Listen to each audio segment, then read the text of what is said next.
So first things first, we'll get into the Permian. And what you see here is a substantial amount of crude oil growth. You've seen this a little bit already. And largely from a crude oil perspective, the pipeline solutions are fairly well in place in terms of large capacity takeaway to the market. Pipes are in construction and scheduled to come on about when production's going to need that capacity. And you've also got some latent capacity out there on existing pipes that are pretty much making things move. Now on the gas side, there's kind of an interesting story to tell. By 2022, associated gas demand in the Permian is forecasted to rise to 12 BCF a day. It's at a production level of 6 BCF a day, more or less today. And really that kind of plays into the need for assets to be built out of the basin. So as we go from 6 BCF a day today up to 12 BCF, quite a need for infrastructure. There are a couple of projects, both on the gas and on the NGL side, that have already been announced. Kinder Morgan has got a project that they're building from the Permian to the Agua Dulce area across Texas, and that's going to serve LNG exports, that's going to serve Mexico. You see that there's been a lot of capacity built towards Mexico, and these pipelines are largely complete on the north side of the border. But if you get to the south side of the border, it's a different story. You've had quite a few delays impacting these pipelines reaching full completion, and the demand that's actually backing the need for these pipelines is also coming a little in behind schedule. What we call our P2K Permian to Katy project that we're developing together with Sempra. It will be a large diameter system that can transport 1.7 to 2.2 BCF a day. We found good support with our producers in the market and are negotiating with interested parties, and we plan on making FID in the second quarter so that we can meet the goal of being in service in 2020. By stopping at Katy with this pipeline project, we're reaching the intrastate market versus the connections in the Katy area, as well as connecting into the Coastal Bend header system, which is the interstate pipeline hub. P2K project that we're working on. From our perspective, as producers look to build additional infrastructure, it's not that they're really chasing markets. They need to get it away from the Permian, and they want to get it to a liquid spot. So the next wave of infrastructure after the Kinder project is not going to head to the same market. It's not going to head to Agua Dulce. It's not going to just have that one market access. We think Katy's a logical place because it can connect to the markets that go to the ship channel. It can jump into the interstate market to serve LNG in Texas, or to head further north to Perryville, to Louisiana, to some of the other industrial power and the other LNG projects.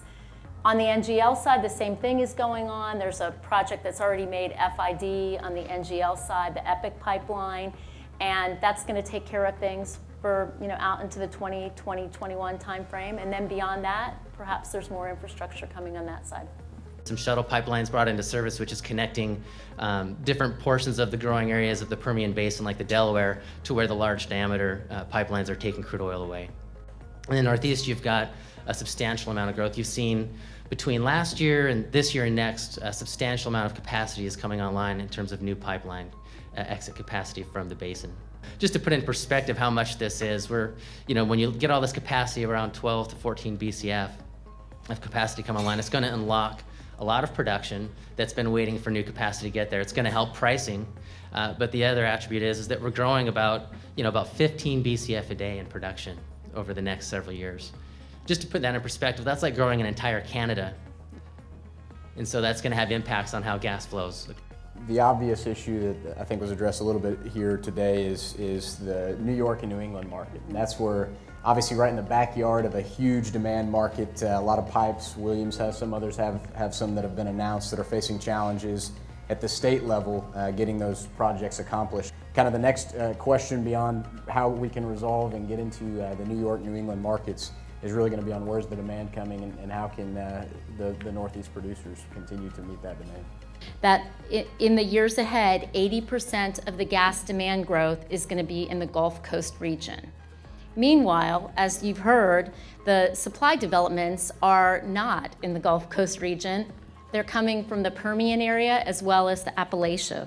And what that means is that pipeline infrastructure is being tasked with a repiping and a change of gas flow. Many of the long-haul aspects of that have already happened. For example, on our Texas gas system, we've benefited of the Appalachian supplies with the turnaround of the Texas gas system to be able to flow gas in a southward direction.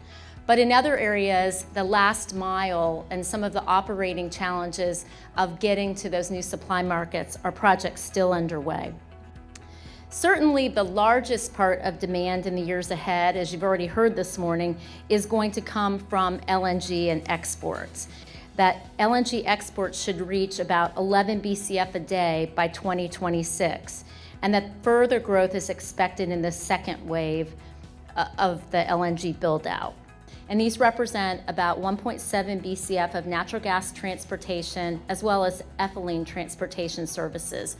I'll break these down into three categories. First, as I mentioned, we've recently completed our Coastal Bend header system, which provides gas to the first 2 trains of liquefaction at the Freeport LNG facility. So many of the barrels coming out of the Permian are headed towards exports. Power plants have also been a big part of our growth story. We've signed about 2.5 BCF a day of power projects over the last few years, but we have lots of other smaller power projects in the fold. Some of the older peaking units face challenges of dispatch in a portfolio where there are many renewables and other generation resources in the grid, and those are the kind of customers that are looking to us for storage and other flexible solutions, perhaps more so than new infrastructure development. And finally, on the demand side, the industrial customers. We are connected to over 190 industrial customers off our system. Some of our prominent areas that we serve are in the Mississippi River corridor, in Lake Charles, and Pascagoula, and also we have connectivity to the Houston Ship Channel. In getting that gas supply to the best markets, there's a lot of demand in the Gulf Coast, a lot of demand in LNG, and we're trying to connect infrastructure in any way we can possible with our existing assets and future assets to connect supply to demand. And we are moving about a third of the nation's gas today, anywhere from wellhead gas gathering, gas processing, gas transportation. I think most popularly, if you followed along with anything Williams has done, a lot of that is through the Transco pipeline, which many of you are familiar with. Originally built to take gas from the supply area at the time to the demand in the Northeast, and now, as we all know, there is a very, very small play that has been mentioned a few times today called the Marcellus and Utica, which has completely shaken everything up, much like Shelley mentioned for Boardwalk, diverting flows and reversing flows from the south to northeast and now northeast to south, and hitting some of the demand markets there. In the meantime, what you have is challenged takeaway markets. You've got West Coast markets, which are seeing headwinds with renewable energy growth. And then you're saying on the Gulf Coast, you've got several pipelines that are proposed and under development. And they'll come online eventually, and this is where most of the demand growth is. But ultimately, in the meantime, you're going to see a lot of this gas wants to get to the Midwest. And that's going to have some impacts that we'll get into. We've talked about the competition you're going to see between the Permian and the Appalachian markets. Some of the capacity out of the Appalachian markets is going to the southeast, some into other northeastern markets, but it's for those that follow Midstream, it's well understood that building capacity in the Northeast is not easy to do. It's not as easy as what we see in Louisiana and Texas. So a lot of the gas that's going to get out in the next stage of growth wants to go Midwest. You've got new pipelines into the Southeast, which are largely subscribed and will feed demand needs there. Not just the Permian and the Appalachian, but you've got the DJ Niobrara, you've got the Stack and Scoop, you've got the Permian, you've got the Eagle Ford. These are associated gas plays, which means the value of crude oil drives the drill bit. And while all these producers want to do as well as they can getting net back value for their gas, they'll take what they can get when the market gets challenged, so long as their returns on crude oil are good.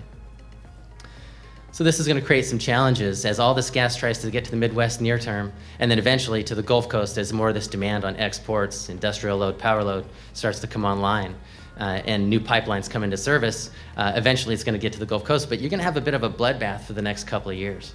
If you look at the Permian and the Marcellus, you can see over the next several years, basis is going to expand considerably. And that's not a bad thing. It's if you're a producer in those basins, it means you're facing some near-term challenges to make sure you're meeting your economics.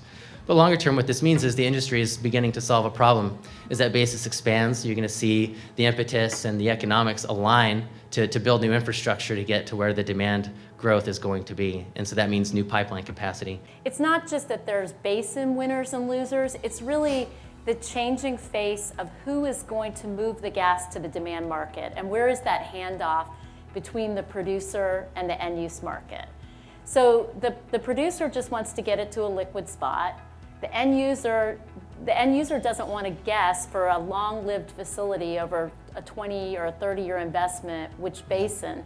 And so I think what we're seeing is that the face of who holds the capacity and where it's going to meet up is going to change. I showed this box in the Perryville area, and really to us that means Marcellus gas traveling south, Haynesville gas being connected to that area, maybe pipeline capacity that used to be held by Barnett producers that's now going to be scoop stack. It all can travel to that area, and an end-use customer can go there and buy supply and not worry about guessing right in which basin that they have to have.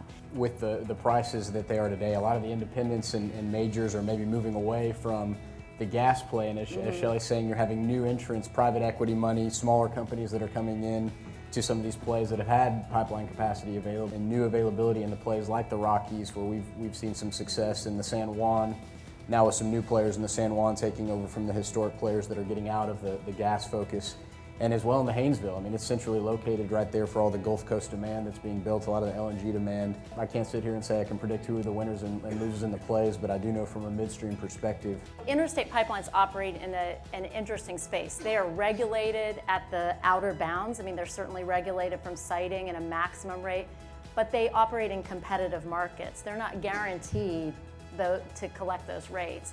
And really, personally, over the last 10 years, I haven't been involved in all of the different capital projects I've worked on. None of them have been at tariff rates. They've been at negotiated rates, generally less than the tariff rate. So there'll be fights about tariff rates, maybe with some legacy customers, but the big new investments are not happening on a regulated rate basis. I mean, ultimately, I think the consumer and the end users are going to benefit from some manner. I don't necessarily think it's going to make rates go down, but they might not go up. On the surface, obviously a lower tax rate is great, but I think everyone's still trying to figure out exactly what that looks like, including the regulators and how that'll impact the rates.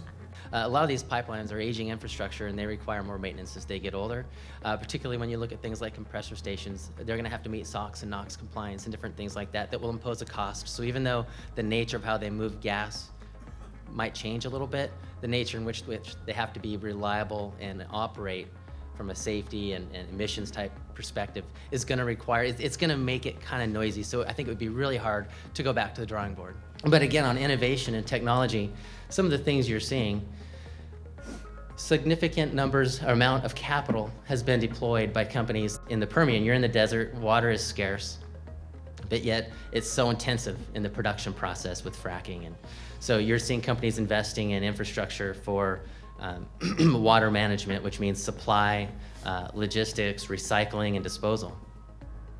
And you're also seeing some stuff in sand where you need storage, you need logistics. And so some companies are completely integrating through the value chain, developing their entire system as a whole. Those are the larger companies that can afford to do so or see that it's a proprietary advantage in the longer term to fully integrate their system. And other companies are actually being formed to run this process and provide scalable advantages by being pure play water and sand logistics providers and solutions. So you're seeing both of these go out, and these two strategies are complementary to the development of more resource, but we're going to see as the next several years goes through how this plays out and some of the challenges these companies have to sustain these strategies. But longer term, the idea is assuring continuing growth and supply economically and sustainably.